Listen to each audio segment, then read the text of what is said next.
சகஜம். இன்றைக்கு கர்நாடக தேர்தலுடைய முடிவுகள் எனக்கு 89 தமிழகத்திலே நடந்த சட்டமன்ற தேர்தலை நினைவுபடுத்துகிறது. திரு எம்ஜிஆர் அவர்களின் மறைவுக்கு பிறகு ஜானகி அணி, ஜெயலலிதா அணி என்று 2 அணிகள் தனியே போட்டியிட்ட காரணத்தால் திராவிட முன்னேற்ற கழகம் ஆட்சிக்கு வந்தது.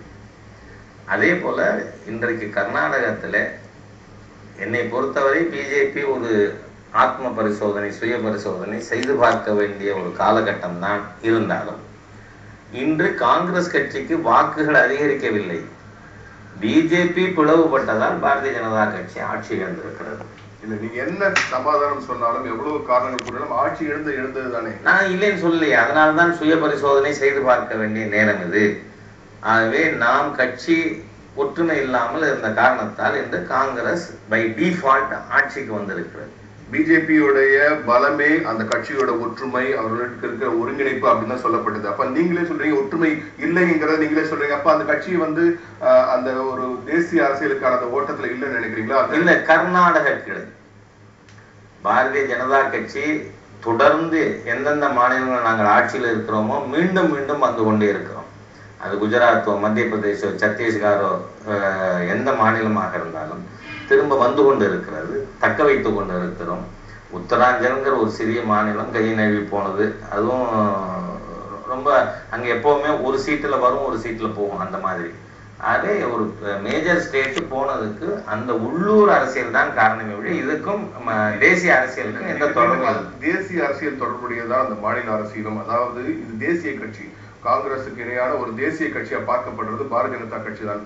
அந்த பாரதிய ஜனதா கட்சி தேசிய கட்சி, அதாவது மாநிலத்தில் இருக்கிற தலைவர்களை, மாநில உறுப்பினர்களை கட்டுப்படுத்த முடியாத ஒரு சூழ்நிலை தள்ளப்பட்டிருக்காங்களா? அதுதான் ஒரு காரணம். அப்படி இல்லை. எப்பொழுதுமே எக்ஸ்பான்ஷன் வரும்போது சில விஷயங்கள்ல டெல்யூஷன் வர்றதும் கூட ஒரு இயல்பு. எந்த ஒரு கட்சிக்காக இருந்தாலும் சமயத்துல ஒரு பர்ஜிங் தேவைப்படும். ஆகவே அந்த மாதிரியாக இது நிச்சயமாக கவனிக்கப்பட வேண்டிய ஒரு பிரச்சனை தான். ஆனால் கர்நாடகத்துக்கான லோக்கலைஸ்டு இஷ்யூ தானே ஒழிய இதற்கும் தேசிய அளவில் எந்த விதமான பாதிப்பும் வராது. அதுக்கு எனக்கு சம்பந்தமும் இல்லை. இப்ப நான் திருப்பி அதே கர்நாடக தேர்தல், கர்நாடக முடிவுகளுக்கே வரேன்.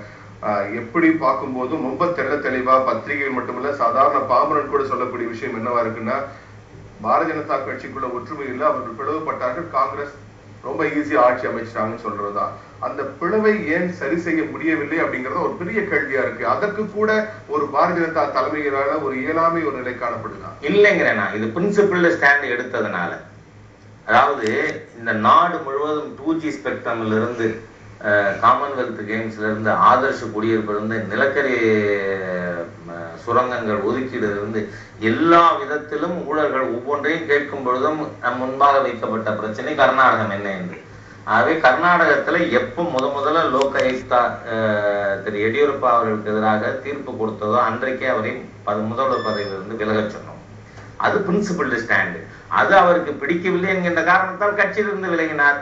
ஆகவே இந்த பாதிப்பு கூட நாங்கள் வருத்தப்படவில்லை என்கிறேன். காரணம் என்னவென்று சொன்னால், பிஜேபி என்டிஏ கிட்ட 9 மாநிலம் இருக்கு. ஆனால் எந்த ஆட்சியை பற்றியும் காங்கிரஸ் கட்சியால் சொல்ல முடியவில்லை. ஏன் 2Gல நடந்தது ஊழல்னா கர்நாடகத்தை பார், எடியூரப்பா பார். ஏன் ஆதர்ஷம் நடந்திருக்கு, எடியூரப்பா. ஏன் நிலக்கரி ஊழல், எடியூரப்பா. ஆகவே இவர்கள் அனைவருக்குமே கூட குற்றம் சாட்டுவதற்கு இருந்த ஒரே ஒரு நபர் எடியூரப்பாவாக ஆகிவிட்டார். ஆகவே எப்பொழுது ஒரு நீதிமன்றம் அவருக்கு எதிராக தீர்ப்பு கொடுத்ததோ அவரை முதல் பதவியிலிருந்து ராஜினாமா செய்ய சொன்னோம். ஆகவே அவருக்கு அது பிடிக்காத காரணத்தால் கட்சியை விட்டு வெளியேறினார். ஆகவே இப்படி வெளியேறியது கூட ஒரு பிரின்சிபிள் ஸ்டாண்ட் பிஜேபி எடுத்ததுனால. ஏன்னா நம்ம வேற எந்த அரசாங்கத்திற்கு எதிராகவும் பிஜேபியில எந்த விதமான குற்றச்சாட்டும் கிடையாது. ஆகவே இந்த மாதிரி ஒரு இதுல ஒரு ஸ்டேட்டை எடுக்கல. அத்வானி அவர்கள் தெளிவாக சொன்னார்கள். என்னன்னு சொன்னா, நமக்கு கர்நாடகத்தில் ஏற்பட்டு விட்ட ஒரு சிறிய பலவீனங்கள், ஏனென்றால் எடியூரப்பாக்கு எதிரான குற்றச்சாட்டுகள் கூட மிகப்பெரிய அளவிலானது கிடையாது. ஆகவே அந்த மாதிரியாக தன் மகனுக்கு இண்டஸ்ட்ரியல் பிளாட் ஒதுக்கிறது, இந்த மாதிரி பலவீனங்கள் தேசிய அளவுல ஊழலுக்கு எதிரான யுத்தத்திற்கு அது ஒரு தடையாக இருக்கிறது, நம்முடைய கருவியை மழுங்கடிக்கிறது. அதனால நம்ம அதுல பற்றி பேசுறது ஒரு பக்கம் தான். உங்க உள்கட்சி பிரச்சனைக்கு வர நானு, பெரும்பாலான கட்சிகள் பாத்தீங்கன்னா அங்க இருக்கிற தலைவர்கள், தேசிய கட்சியின் தலைவர்கள் நேஷனல் லெவல் லாபியில ஈடுபட்டு மக்கள் செல்வாக்கு இருக்கு இல்லையோ அந்த பெரிய தலைவர்கள் அவங்களுடைய சுற்றி சுற்றி வந்து பதவிகளை பெற்றுக்கொண்டு இங்க இருக்கிற தலைவர்களை ஒடுக்கிற முறையில் செயல்படுவான்னு கேள்விப்பட்டிருக்கும். அதே போன்ற முறைதான் மக்கள் செல்வாக்கு குறைந்த அனந்த்குமார் எம்பியா இருக்கக்கூடியவர், முன்னாள் அமைச்சர், அவர் எடியூரப்பாவை நசிக்கிறார் என்ற குற்றச்சாட்டு அதற்கு மத்திய தலைமை துணை போனதா இல்லைங்கிறேனா? ஏனென்றால் நீங்கள் அனந்தகுமார் கூட இதுவரை தொடர்ந்து பிஜேபி அலை இருக்கிறதோ இல்லையோ 5 முறை பாராளுமன்ற தேர்தலில் மக்கள் முன்பாக நின்றுதான் வெற்றி பெற்றுக் கொண்டிருக்கிறார். எடியூரப்பாவை கூட கட்சி முழுமையாக ஆதரித்தது. அனந்தகுமார் நான் இங்க பொதுச் செயலாளராக இருக்கும்பொழுது அங்கே பொதுச் செயலாளராக இருந்தவர் என்னோட கான்டெம்பரரியா. ஆகவே அவரும் கீழே இருந்து ஒரு பொறுப்பு வந்திருக்காரு. இப்ப அது பிரச்சனை இல்லை.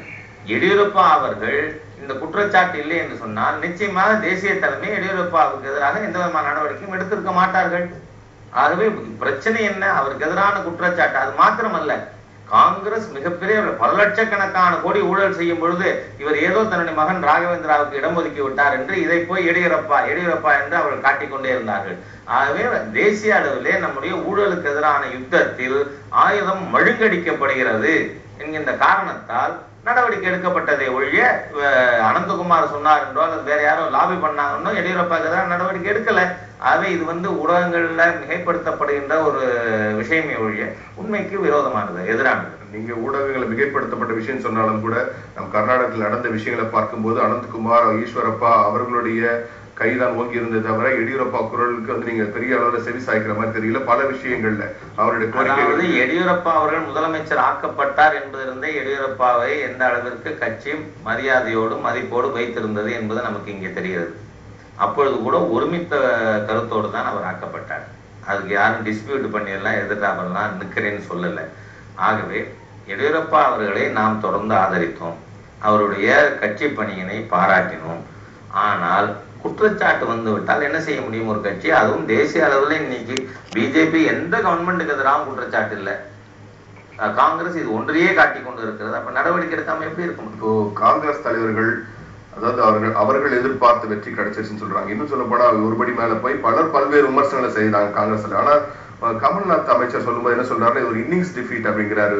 மிகப்பெரிய தோல்வி பாரதிய ஜனதா கட்சி. காங்கிரஸ்காரர்களுக்கு ஏதோ ஒரு தொடர்ந்து தோல்வி இருக்கின்ற சமயத்தில் ஒரு வெற்றி கிடைச்சி போச்சுங்கிறதுனால பேசிக்கொண்டிருக்காரு என்று நான் நினைக்கிறேன்.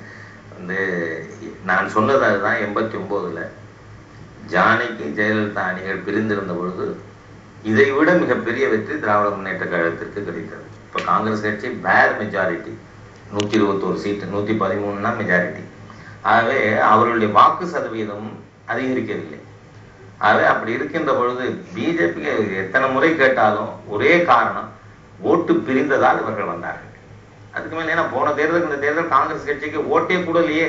அப்படின்னா மக்கள் மத்தியிலே காங்கிரஸ் கட்சிக்கு செல்வாக்கு உயரவில்லை. பை டிஃபால்ட் எங்களுடைய தவறு, அவர்கள் வெற்றி பெற்றிருக்கிறார். டிஃபால்ட் சொல்லணும். தென்னிந்திய மாநிலங்களிலே மிக வித்தியாசமான மாநிலமா பார்க்கப்படுது அரசியல் ரீதியாக கர்நாடகம். காரணம், தமிழகமோ கேரளமோ ஆந்திரமோ இல்லாத அளவிற்கு மடங்களால பின்னப்பட்ட ஒரு மாநிலம் கர்நாடகா. கிருஷ்ணகிரியில் நாம் கிருஷ்ணகிரியில இருந்து ஆரம்பிச்சு மகாராஷ்டிரா வரைக்கும் பார்த்தீங்கன்னா ஏராளமான ஆயிரக்கணக்கான மடங்களால் சூழப்பட்டது. உங்களுடைய இந்துத்துவ கொள்கைக்கு ஒரு அடிப்படையில ரீதியில உங்களுக்கு ஒரு நட்பு உண்டு. அந்த மடங்களோட அதிகம் மீறி இவ்வளவு பெரிய வெற்றி பெற்றிருக்கிறார்கள். குறிப்பா சொல்லணும்னா லிங்காயத் சமூகத்தினரும் இந்த ஒக்கலிகா சமூகத்தை சேர்ந்த தலைவர்கள், மிகப்பெரிய தலைவர்கள் உங்க கட்சியில இருக்காங்க. அதையும் மீறி காங்கிரஸ் வெற்றி பெற்றிருக்கு. அப்போ என்ன அதைத்தான் சொன்னா, அதையும் மீறி என்ன அவர்களுக்கு அதிக வாக்கு கிடைத்திருக்கிறது? ஏனென்றால் நான் இன்னொன்றையும் நான் உங்களுக்கு சொல்ல விரும்புகிறேன். 1981 நடந்த சட்டமன்ற தேர்தலில் 40 சீட்டுகள் பெற்றிருந்தோம்.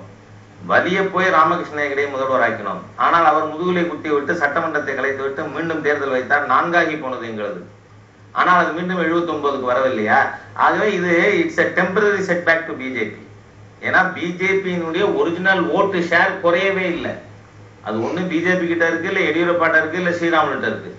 ஆகவே காங்கிரஸ் கட்சி ஒரு இன்ச்சு கூட அவர்கள் அதிகமாக வளரவில்லை. 1% ஓட்டு அவர்களுக்கு கூடியிருக்கிறது. இதில் எந்த அளவிற்கு ஓட்டு ஷிஃப்ட் ஆயிருக்குன்னு சொல்ல முடியும்? காங்கிரஸ் மீது மக்கள் போன தேர்தல் என்ன நம்பிக்கை வச்சிருந்தாங்களோ அவ்வளவுதான் இப்பயும் வச்சிருக்காங்க. ஆகவே காங்கிரஸ் மீது நம்பிக்கை கூடவில்லை, வாக்குகள் அதிகரிக்கவில்லை. பை டிஃபால்ட் காங்கிரஸ் ஜெயிச்சிருக்கு. இருந்தாலும் பிஜேபி தன்னுடைய வீட்டை சரி செய்து கொள்ள வேண்டிய நிலைமை கர்நாடகாவில் இருக்கிறது என்பதை ஒத்துக்கொள்கிறேன். எப்போது சரி செய்ய போகிறீங்க? ஏன்னா கையிலிருந்த வெற்றியை நீங்க தவற விட்டு அப்படி இல்லைங்க, போயிருக்கு. சுய பரிசோதனை செய்வோம், என்கொயர் பண்ணுவோம். அடுத்து கீழ்மட்டத்துல இருக்கிற ஒர்க்கர்ஸை வந்து எடியூரப்பாவை ஆதரிப்பது என்பது கூட இந்த நாட்டை நாசப்படுத்தி கொண்டிருக்கின்ற காங்கிரசுக்கு ஆதரவு ஆக முடியும். ஆகவே நீங்கள் வாருங்கள் என்று கீழ்மட்ட தொண்டர்கள் இணைப்போம். ஏன் செய்ய முடியாது? நம்மோடு இருந்தவர்கள் தானே. ஆகவே இது முடியும். BJP is confident of it. 2G ஊழலாகட்டும், காமன்வெல்த், ஆதர்ஷ், இப்ப இருக்கிற நிலக்கரி சுரங்க முறைகேடு ஊழல் உள்ளிட்ட பல்வேறு ஊழல்கள் தொடர்ந்து காங்கிரஸ் அரசை நெருக்கடிக்குள்ளாக்குற வகையில் இருக்கு. அதெல்லாம் பிஜேபி வெறும் நாடாளுமன்றங்களுக்கு பாடம் கற்றுக் கொடுக்க வேண்டும் என்பதற்காக மக்கள் வாக்களித்திருக்கிறார்கள். நாங்கள் தவற்றி உணர்ந்திருக்கின்றோம்.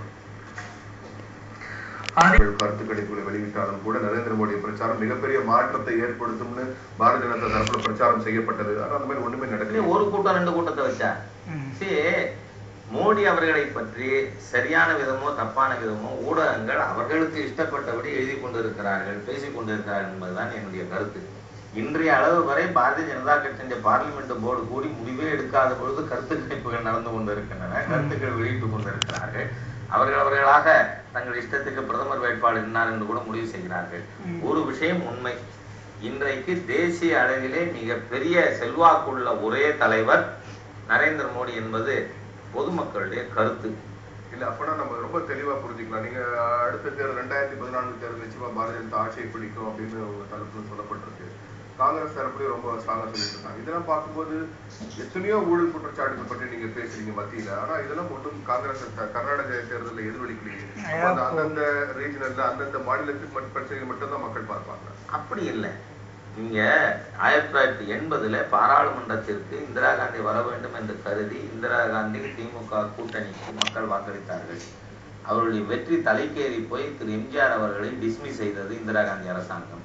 3 மாதத்திற்குள்ளாக மிக பெரும்பான்மையோடு எம்ஜிஆர் அவர்கள் திருப்பி வந்தார்கள். ஆகவே மக்கள் பாராளுமன்ற தேர்தலுக்கு ஒரு விதமாகவும் சட்டமன்ற தேர்தலுக்கு ஒரு விதமாகவும் வாக்களிப்பார்கள் என்பதை இதற்கு முன்பாக பலமுறை பார்த்திருக்கிறோம். பாரதிய ஜனதா கட்சி மிகப்பெரிய ஒரு தன்னுடைய பரப்பளவு அதிகரிச்சுட்டே போனீங்க. ஆனா அதனுடைய தன்மை தற்போது ரொம்பவே சுருங்கிட்டு வருது. ராஜஸ்தான் ஆகட்டும், உத்தரகண்ட் ஆகட்டும், இமாச்சல் ஆகட்டும், தொடர்ந்து நீங்க கை நழுவி போய்கிட்டே இருக்கு. இந்த மாதிரி மாநிலங்கள் தொடர்ந்து நீங்க பாத்தீங்கன்னா தொடர்ந்து குஜராத், சத்தீஸ்கர், மத்திய பிரதேசம் இது மட்டும் அவங்க கையில தொடர்ந்து இருந்துட்டு இருக்கு. இல்லைங்கிறேனா, ஏன்னா இன்றைக்கு ராஜஸ்தான்ல உள்ளாட்சி தேர்தல்களை 80% இடங்களை பிஜேபி கைப்பற்றி இருக்கிறது. நாளைக்கு சட்டமன்ற தேர்தலில் இன்றைய எழுதி வைத்துக் கொள்ளுங்கள், 200க்கு 180 தொகுதிகளிலே நவம்பர் மாதம் தேர்தலில் ராஜஸ்தான்ல பிஜேபி வெற்றி பெறும். அதே போல டெல்லியில 3 கார்பரேஷனையும் இப்பதான் 6 மாசத்துக்கு முன்னாடி தேர்தல் 3 கார்பரேஷனையும் பிஜேபி தான் கைப்பற்றி இருக்கு. உத்தராஞ்சலை பற்றி சொன்னீர்கள். அசம்பிளிக்கு ரிசல்ட் நெக்ஸ்ட் பார்லிமெண்ட் சீட்டு ரிசைன் பண்ண சீஃப் மினிஸ்டரோட சீட்டை மிகப்பெரிய வாக்கு வித்தியாசத்துல பிஜேபி கைப்பற்றி இருக்கிறது. ஜூன் 2ஆம் தேதி பல மாநிலங்களில் இடைத்தேர்தல் நடக்கிறது. 80% இடத்துல பிஜேபி வெற்றி பெறும். அதாவது மத்தியில் பொறுத்த வரைக்கும் பாத்தீங்கன்னா நாடாளுமன்றத்துல தொடர்ந்து முடக்கம், நாடாளுமன்றத்துல பல பிரச்சனைகள். யூபிஏ 2வது அரசாங்கம் பொறுப்பேற்றிலிருந்து பாரதிய ஜனதாவுடைய சாதனையாக சொல்லப்படுற முக்கியமான விஷயங்களை பாராளுமன்ற முடக்கமா எதிர்கட்சிகள் விமர்சிக்கிறாங்க. 2G விவகாரம் ஆகட்டும், காமன்வெல்த் ஆகட்டும், ஆதர்ஷ் ஊழல் ஆகட்டும், பல்வேறு பிரச்சனைகள். பாராளுமன்றத்தை முடக்கிறதா பாரதிய ஜனதா கட்சி சாதனையா? அதாவது பாராளுமன்றத்தை முடக்குவது என்பது கூட ஒரு ஜனநாயக கருவி. வெல்லுக்கு வருவது, வெளிநடப்பு செய்வது, பாராளுமன்றம் முடக்குவது என்பது கூட ஏனென்று சொன்னால் ஆளுகின்ற கட்சி அகம்பாவத்தோடு ஆணவத்தோடு எதேச்சாதிகாரமாக நாங்கள் எங்களுடைய தவறு செய்தவர் மந்திரிகளை கூட நீக்க மாட்டோம், விசாரணைக்கு உத்தரவிட மாட்டோம் என்று அழும்பு பிடிக்கும் பொழுது எதிர்கட்சி என்ன செய்ய முடியும்? ஏனென்றால் 2G ஸ்பெக்ட்ரம்ல ராஜ்யசபாவில் டாக்டர் மன்மோகன் சிங் ராசா எந்த தவறும் செய்யவில்லை என்று சர்டிபிகேட் கொடுக்கிறார். பார்லிமெண்ட்ல பப்ளிக்ல பிரகாஷ் ஜவடேகர் எங்களுடைய பத்திரிகை தொடர்பாளர் ஒரு தீசிஸ் மாதிரி வெளியிட்டு இருக்கிறார். அடுத்து கம்யூனிஸ்ட் சீதாராம் யெச்சூரி. இவ்வளவு பேரும் நாங்கள் பார்லிமெண்ட்ல கேட்டு நடவடிக்கை எடுக்க சொல்லி எதுவுமே செய்யாம அதுக்கப்புறம் பப்ளிக் இன்ட்ரெஸ்ட் லிட்டிகேஷன்ல சுப்ரீம் கோர்ட்டுக்கு போய் சுப்ரீம் கோர்ட் அந்த வழக்கை எடுத்துக்கொண்டு இதுல சிஏஜியினுடைய நஷ்டம் ஏற்பட்டு இருக்கிறது என்பதை சிபிஐ ஏற்றுக்கொண்டு குவான்டிட்டி வேணா வித்தியாசம் பண்ணலாம். அவர் 1,76,000 சொல்லலாம், சிபிஐ 33,000 கோடின்னு சொல்லலாம். ஆனால் ஊழல் நடந்தது என்று இவ்வளவு பேரும் சொன்ன பிறகு அப்பொழுதும் கூட அரசாங்கம் நடவடிக்கை எடுக்காது, ராசாவை டிஸ்மிஸ் செய்யாது என்று சொன்னால் வேறு என்ன வழி இருக்கிறது? ஆகவே இந்த அரசாங்கம் மிக மோசமான மாஃபியா அரசாங்கம். இது இந்த மிக மோசமான இதுவரை டாக்டர் மன்மோகன் சிங் அரசாங்கத்தை போல ஜனநாயக விரோதமான ஊழல், அகம்பாவம், ஆணவம், ஜனநாயக விரோதம் இது அத்தனை வச்சிருக்கிற ஒரு கேவலமான சர்க்கார் கிடையாது. இன்னைக்கு கோல் பிளாக்ல வந்து பல கோல் பிளாக் அலோகேஷன் கேன்சல் பண்ணியிருக்காங்க. அதனால எவ்வளவு மிச்சம் இந்த நாட்டுக்கு? ஏதோ பார்லிமெண்ட் முடக்கினதுனால இவ்வளவு லட்சம் ரூபாய் செலவு அதிகமா போச்சுன்னு ஊடகங்கள் மிகப்படுத்துகிறார்கள்.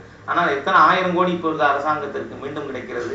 ஆகவே இது வந்து அரசாங்கத்தினுடைய தவறான போக்கு. நீங்க மத்திய அரசை மீண்டும் மீண்டும் குற்றச்சாட்டினாலும் கூட, நாடாளுமன்றத்தை தொடர்ந்து முடக்கினாலும் கூட, அதாவது பல்வேறு குற்றச்சாட்டுகள், ஊழல் குற்றச்சாட்டுகள், பல லட்சம் கோடி ரூபாய் ஊழல் குற்றச்சாட்டுகள் முன்வைத்து நீங்க உங்களுடைய எதிர்கட்சிங்கிற முறை எதிர்ப்பு தெரிவிக்கிறீங்க. அந்த எதிர்ப்பு இந்த கர்நாடக தேர்தலில் மீண்டும் மீண்டும் அதே தான் கேட்கிறேன், ஏன் எதிரொலிக்கவில்லை?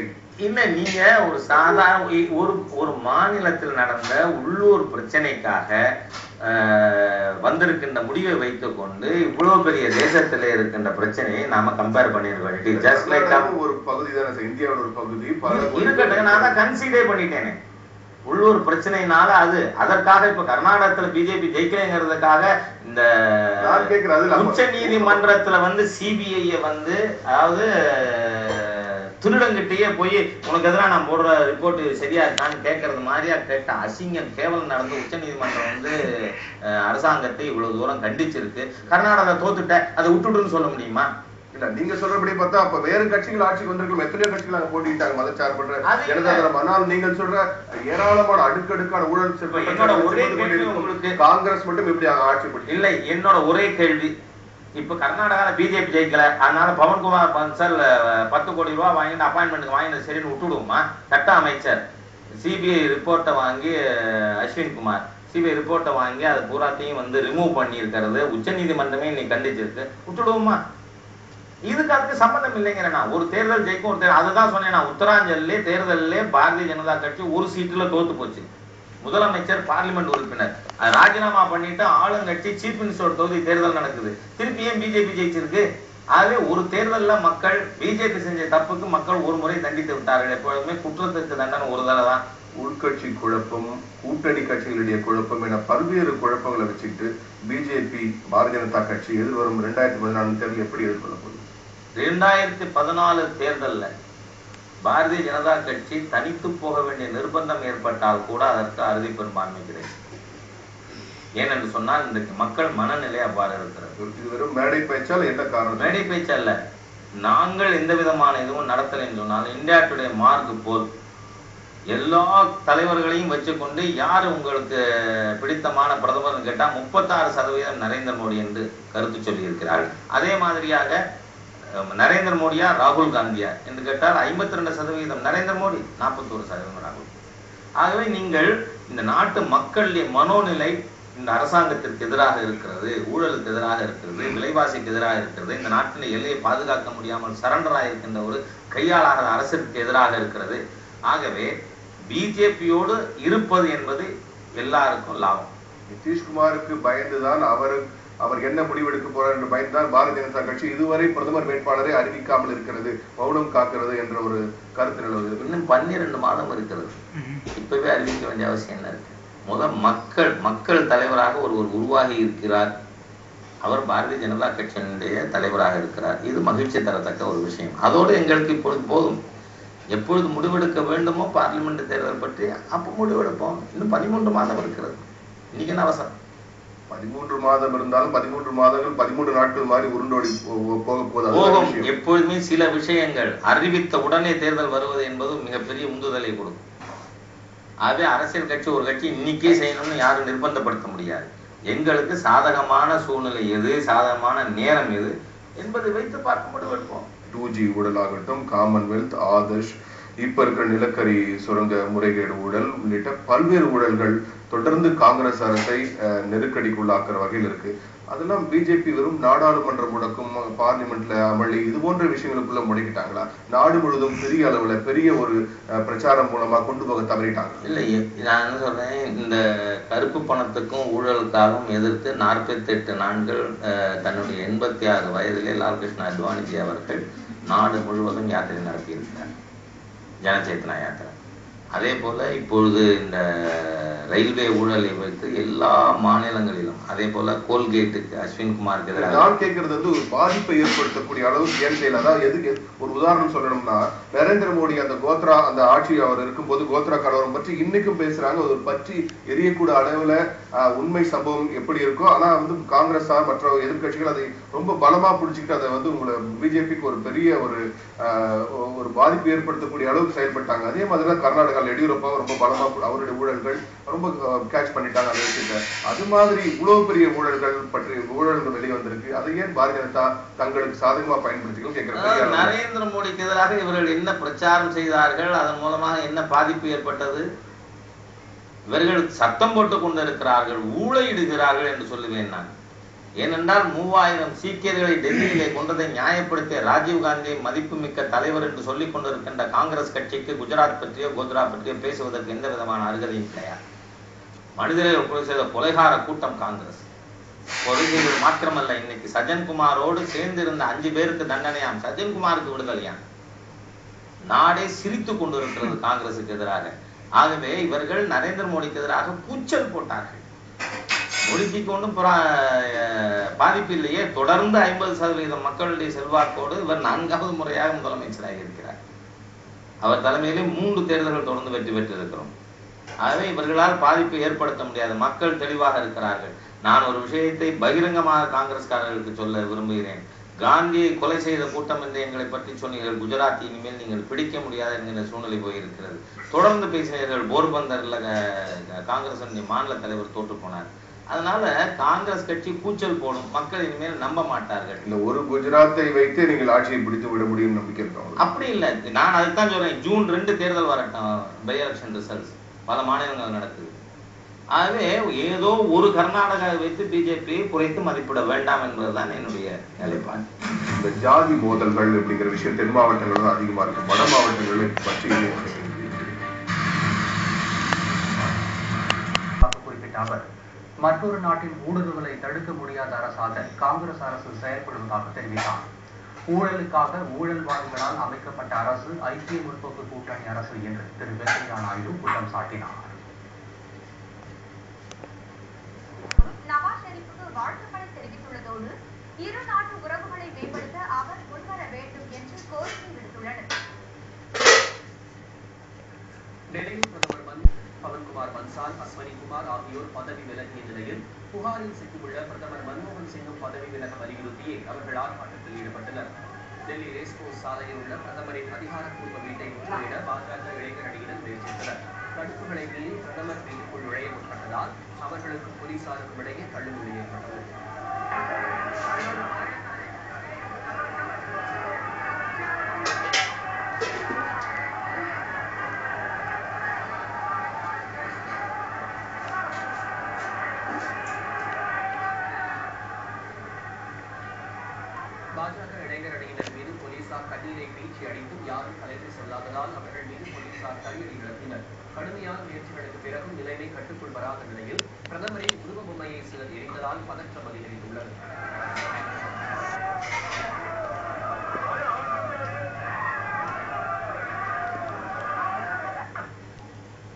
72,000 கோடி விவசாயிகளுக்கு கடன் தள்ளுபடி நடந்தது. நம் வீட்டுக்கு 50,000 ரூபாய் தள்ளுபடி கிடைத்த விவசாயி அந்த ஒரு தேர்தலில் அவன் வீட்டில் இருக்கிற 3 ஓட்டு நிச்சயமா காங்கிரஸ் 60 சீட்டுகள் பிஜேபிக்கு குறைந்ததற்கு காரணம் இது மாத்திரமே என்று ஊடகங்களிலே பல கருத்து கணிப்புகளிலே வெளிவந்தது. ஆகவே அது என்னைக்குமே ஒரு ஆயுதம் என்பது ஒரு முறைதான் பயன்படுத்த முடியும். அதில் இப்பொழுது மிகப்பெரிய ஊழல் நடந்திருக்கிறது என்று சிஏஜி ரிப்போர்ட்ல வந்திருக்கு. ஊழல் ஒரு பக்கம் இருந்தா அப்ப நீங்க ஒவ்வொரு முறையும் இது போன்ற பெரிய திட்டங்கள் அறிவிக்கும் போது பாரதிய ஜனதா ஆட்சி எடுக்கணும். இப்ப கூட நேரடி பண மானியம் கொடுக்க போறாங்க. எங்களுக்கு லாபமாக இந்த நேரடி பணமாற்றம் என்பது அது எங்கு துவங்கியதோ அங்கே தோற்று போயிருக்கிறது. ரீகாயிலிங் சொல்லி பிரதமர் இது பற்றி நாம் புனராய்வு செய்ய வேண்டும் என்று பிரதமரே ராஜஸ்தானில் பேசியிருக்கிறார். ஆரம்பத்திலிருந்து நான் இதற்கு முன்பாக கூட என்னுடைய விவாதங்களில் சொல்லி இருக்கிறேன். இந்த நேரடி பணம் என்பது இவர்கள் லஞ்சம் கொடுப்பது போல் கொடுத்து ஏமாற்றி விடலாம் என்று நினைக்கிறார்கள். ஆனால் அது நிச்சயமாக ரீகாயில் ஆன் காங்கிரஸ். இது பிஜேபிக்கு சாதகமாக தான் இந்த திட்டம் முடியும். இனிமேல் காங்கிரஸ் இந்த இட்டாலியன் மாஃபியா ரூல் இனிமே மக்கள் ஏற்றுக்கொள்ள மாட்டார்கள். அதுல எனக்கு உறுதியான நம்பிக்கை. அவங்க சொல்றாங்க, கிளியரா சொல்றாங்க, மக்கள் பணம் மக்கள் கைகள். இதுல உங்களுக்கு பிரச்சனை இல்லை. இதுல என்னங்க, நீங்க கொண்டு போக முடியாது. இந்த மக்கள் பணம் மக்கள் கைன்னு சொல்றதுல நேரடியா கொண்டு போறதுங்கிறது ஏற்கனவே கொடுக்குற ஓல்டேஜ் பென்ஷன் பணமா தான் கொடுத்துருந்தாங்க. இப்ப கையில பணமா கொடுத்தா என்ன, பேங்க்ல போட்டா என்ன, இன்னைக்கு கொடுக்குறேன்னு இவங்க சொல்லி இருக்கிறது போல. ஆனா எதை மாத்த போறேன்னு சொல்றாங்களோ அது அத்தனையும் விஷமத்தனமானது, மக்கள் விரோதமானது. இப்ப பிடிஎஸ்ல கொடுக்குறோம் அரிசி, இந்தியாவிலேயே 1% கூட லீக்கேஜ் இல்லாத இது பிடிஎஸ் போயிட்டு இருக்கிறது சத்தீஸ்கர்ல. ஆனால் இதுக்கு இவங்க காசு கொடுக்குறேன்னா என்ன ஆகும், இன்றைக்கு மத்திய அரசாங்கம் 19 ரூபா ஒரு கிலோவுக்கு மானியம் கொடுக்குது. நாளைக்கு மார்க்கெட்ல விலை ஏறி போச்சுன்னா இவங்களோட நோக்கமே அதுதான். IMF-ம் வால்மார்ட்டும் போன்றவர்கள் உணவு மானியத்தை குறைக்க வேண்டும் என்று சொன்னதற்காக அவர்களுடைய கைக்கூலியாக செயல்படுகின்ற மத்திய அரசாங்கம் புழக்கடை வழியாக இன்னைக்கு 19 ரூபாய்னு பிக்ஸ் பண்ணிடுவாங்க. ஏன்னா அரிசி 22 ரூபா இருக்கு ப்ரொக்யூர்மெண்ட் காஸ்ட். அது 28 ரூபா ஆனாலும் அந்த 6 ரூபாய் to be transfer to customers. ஆக அதுக்கான மிக மோசடியான சதி திட்டம்ங்கிறேன் நான் இந்த இது. ஏன்னா ஒவ்வொரு இதுவா அதே மாதிரியே நாளைக்கு கேஸுக்கு இன்னைக்கு இருக்கிற மானியத்தை பிக்ஸ் பண்ணிட்டு நீங்க கேஷ் பேங்க் அக்கௌண்ட்ல போடுறேன்னு சொல்லிட்டு நாளைக்கு கேஸ் இன்டர்நேஷனல் ரேட்டு கூடி போச்சு, அதனால கேஸ் விலை கூடுதுன்னா அது யார் சுமப்பாங்க? ஆனா ஒரு பிக்சட் பிரைஸ்ல நீங்க இன்னைக்கு அரிசி மக்களுக்கு கொடுக்குறீங்க. 3 ரூபாயோ 2 ரூபாயோ 1 ரூபாயோ இல்ல நில்லோ, மாநிலங்கள் அந்த 3 ரூபாய் மானியத்தை மாநிலங்கள் ஏற்றுக்கொள்ளுது. மத்திய அரசாங்கம் கொடுக்கறது 19 தான். நீங்க அதுதான் கொடுக்க போறீங்க. ஒன்று மாநில சர்க்கார் தலையில கட்டணும், இல்ல மக்களுக்கே நேரடியா அதை விலைவாசி உயர்வு இன்ஃபிளேஷனை மக்கள் தலைக்கு டிரான்ஸ்ஃபர் பண்ணணும். அதுக்கான சதித்திட்டம் இருக்கு. தமிழ்நாடு பாரதிய ஜனதா கட்சியை பொறுத்த வரைக்கும் நீங்கள் சட்டமன்ற உறுப்பினர் ஒரு பெரிய நம்பிக்கை ஒரு கட்சியில் சொல்லப்பட்டது. ஆனால் இப்ப அதுக்கு நேர்மாறா இருக்கு. தமிழக பாரதிய ஜனதா கட்சி எங்கன்னு தேடுற அளவுக்குல இருக்கு. நான் அப்படி நினைக்கிறேன். என்றால் உள்ளாட்சி தேர்தலில் கூட எல்லா கட்சியிலும் தனித்து போட்டியின் போது காங்கிரஸ் கட்சிக்கு என்று நகர்மன்ற தலைவரே கிடைக்காத போது பாரதிய ஜனதா கட்சி 2 நகர்மன்ற தலைவர்களை பெற்றிருக்கிறது. உள்ளாட்சி தேர்தலில் பல சிபிஐ சிபிஎம் இந்த கட்சிகளை விட அதிகமான இடங்களிலே பிஜேபி வெற்றி பெற்றது. அதனால் அப்படி இருக்கும் பொழுது அடுத்த பார்லிமெண்ட் தேர்தல் போது தான் பிஜேபி இங்கே எப்படி இருக்குங்கிறது எங்களுடைய இப்போ இருக்கின்ற ஆர்கனைசேஷன் ஒர்க்கை வச்சு ரிஃப்ளெக்ட் ஆகும். கடைசியாக நடந்தது லோக்கல் பாடி எலெக்ஷன். அந்த லோக்கல் பாடி எலெக்ஷனில் we are better off than many parties. CPI CPM MDMK even காங்கிரஸை விட நகர்மன்ற தலைவர்கள் பிஜேபிக்கு தான் இருக்காங்க. அதனால பிஜேபி செயல்பாடு இல்லைங்கிறது ஏற்றுக்கொள்ளக்கூடிய விஷயம். இந்த உள்ளாட்சி தேர்தலில் நீங்க நாகர்கோவிலும் மேட்டுப்பாளையத்தையும் மட்டுமே வச்சு நம்ம முடிவு எடுத்துட முடியாது, அந்த வெற்றியை மட்டுமே வச்சு. ஆனா இப்போ ஒரு மக்களோட பிரச்சனைகளை கையில் எடுத்து பெரிய அளவுல ஒரு போராட்டங்களோ இல்லது அவர்களுக்கு ஆதரவா செயல்பட்டாதானே சார் மக்கள் ஆதரவு பெற முடியும். குறிப்பா மதிமுக உள்ளிட்ட பல கட்சிகள் பாத்தீங்கன்னா திராவிட கட்சிகள் மாநில கட்சிகள் பெரிய ஒரு பிரச்சனைகளை கையில் எடுத்து மக்களுக்காக போராடுறாங்க. என்ன போராட்டம் நடந்திருக்கு, என்ன பிரச்சனை எடுத்து இல்ல இது பதில் சரியான பதில் நினைக்கிறீங்க? இல்ல அதான் சொல்றேன்னா மீனவர்கள் பிரச்சனையை எடுத்து பேசணும். டெல்லியிலே கூட தமிழக மீனவர்கள் இலங்கை கடற்படையினால் கொல்லப்பட்டதற்கு எதிராக ஆர்ப்பாட்டம் நடந்திருக்கிறது. அவை இது தொடர்பாக எல்லா மாநிலங்களும் ஈழ பிரச்சனைக்காக எல்லா மாவட்டங்களிலும் பொதுக்கூட்டங்கள் ஆர்ப்பாட்டங்கள் நடந்திருக்கிறது. விலைவாசி உயர்வுக்காக போராட்டங்கள் நடந்திருக்கிறது. இப்பொழுது கூட 2 நாட்களுக்கு முன்பாக நிலக்கரி பேர ஊழல் பற்றி சென்னையில் ஆர்ப்பாட்டமானது நடத்தப்பட்டிருக்கிறது. ஆகவே பாரதிய ஜனதா கட்சி தமிழகத்திலே குறிப்பாக ஆர்கனைசேஷன் ரீதியாக கிராமங்களில் புதிய கிளைகளை துவங்குவது ஆகிய வேலைகளில் ஈடுபட்டு கொண்டிருக்கிறது. தமிழக பாரதிய ஜனதா கட்சியிலும் கர்நாடகாவை போன்று இல்லாமல் உள்கட்சி உள்குத்துகள் இருப்பதாகவும் சொல்லப்படுகிறது. குறிப்பா பாத்தீங்கன்னா இது ஒரு பக்கம் இருக்க மத்திய தலைமையிலிருந்தே செய்யப்பட்ட சில விஷயங்கள் சரியா வரலன்னு கட்சிக்குள்ள இருக்க உறுப்பினர் பேசுறதை பார்க்க முடியுது. குறிப்பா முரளிதர ராவ் போன்ற மயிலிட பார்வையாளர்கள் நியமிக்கப்படும் போது அவர்கள் கட்சிக்கு புதியவர்கள், இளம் வயதினர், பெரிய பெரிய தலைவர்களை அவர்களுக்கு பட்ட கூட்டணி கட்சிகளோட பேச்சுவார்த்தை நடத்துவதற்கோ அல்லது கூட்டணிக்கு புதிய கூட்டணி அமைப்பதற்கோ ஏதுவாக இருக்கும் சொல்லப்படுது. செயல்முறைகளிலே தவறுகள் இருக்கிறதா? இல்ல, அமைப்பு பொறுப்பாளராக இருப்பவர்கள் கூட்டணியை பற்றி பேசக்கூடியவர்களாக இருக்க வேண்டும் என்கின்ற அவசியமும் இல்லை. ஏனென்றால் பொதுவாக கூட்டணி பேச்சுக்கள் பாராளுமன்ற சட்டமன்ற பாராளுமன்ற வேட்பாளர்கள் முடிவு செய்வது, கூட்டணி பற்றி பேச்சுவார்த்தை நடத்துவது, முடிவெடுப்பது ஆகியவை மத்திய எலெக்ஷன் கமிட்டியினுடைய பரிவியூக்குள்ள வர்றது. ஆகவே அது 15 உறுப்பினர் கொண்ட எலெக்ஷன் கமிட்டி இருக்கு, எல்லா சீனியர் லீடர்ஸும் இருக்காங்க. அதுதான் முடிவெடுக்கும், அதுதான் பேச்சுவார்த்தை நடத்தும். ஒரு கால் கூட்டணி ஒரு கட்சியோடு பேசுகிறோம் என்று சொன்னால் அவர்கள் ஒரு 4 பேர் நியமிப்பார்கள், பிஜேபி சார்பாக 4 பேர் நியமிக்கப்படுவார்கள். அது பிரிமினரி பேச்சுவார்த்தை. ஆகவே இதற்கும் அதற்கும் எந்த தொடர்பும் இல்லை. ஸ்தாபனத்தை பார்ப்பதற்காக ஒரு இளைய தலைவர்கள் புதிதாக வருபவர்கள் போடப்படுறதுல கூட ஒன்றும் தவறில்லை. தமிழ்நாட்டுல சமீப காலமா தொடர்ந்து இந்து அமைப்பினர் மீதும் பாரதிய ஜனதா கட்சியினர் மீதும் தாக்குதல் நடத்துவது, குறிப்பா நாகர்கோவில், மேட்டுப்பாளையம், அர்ஜுன் சம்பத் இல்லத்துல உங்க வீட்டுக்கே கூட வந்துட்டு போன செய்திகளை படிக்க முடியுது. இதெல்லாம் பார்த்து ஒரு பயத்தை ஏற்படுத்தக்கூடிய விஷயமா இருக்கு. இதை விட பெரிய பிரச்சனைகளை எதிர்கொண்டு இருக்கிறோம். ஏனென்று சொன்னால் 1984 முதலாக அல்லுமாவினரால் இந்து முன்னணி மாநில அமைப்பாளர் திரு ராமகோபாலன் அவர்கள் தாக்கப்பட்டதிலிருந்து இந்து முன்னணி முன்னாள் மாநில தலைவர் ராஜகோபால் கொல்லப்பட்டது, ஏவிபி தலைவர் பரமசிவன் கொல்லப்பட்டது, RSS அலுவலகத்திற்கு குண்டு வைத்து தகர்க்கப்பட்டது போன்ற பல்வேறு பிரச்சனைகளை எதிர்கொண்ட பிஜேபி மற்றும் இந்து அமைப்பினர் இந்த ஊழல் மிரட்டல்கள் கண்டு பயந்தோட போயிருமாங்க. இதை பற்றி கவலைப்படல. இது பணங்காட்டு சலசலப்பு காங்க. அப்படி அதே போன்ற தாக்குதல்கள் அப்படின்னு பேசும்போது தமிழகத்துல ஒரு கடந்த ஒரு வாரத்துக்கு மேலாக பெரிய ஒரு வட மாவட்டங்கள் ஒரு போர்க்களமாக ஒரு மோசமான நிலைக்கு தள்ளப்பட்ட ஒரு சூழ்நிலையை பார்க்க முடியுது. இதை பற்றி உங்களோட கருத்து என்ன? இந்த ஜாதி மோதல்கள் அப்படிங்கிற விஷயம் தென் மாவட்டங்கள் தான் அதிகமா இருக்கும், வட மாவட்டங்கள்ல பற்றி எரிய தொடங்கி இருக்கு. ஜாதி மோதல்கள் எந்த ஒரு காலகட்டத்திலும் நாம் அனுமதித்து விட முடியாது.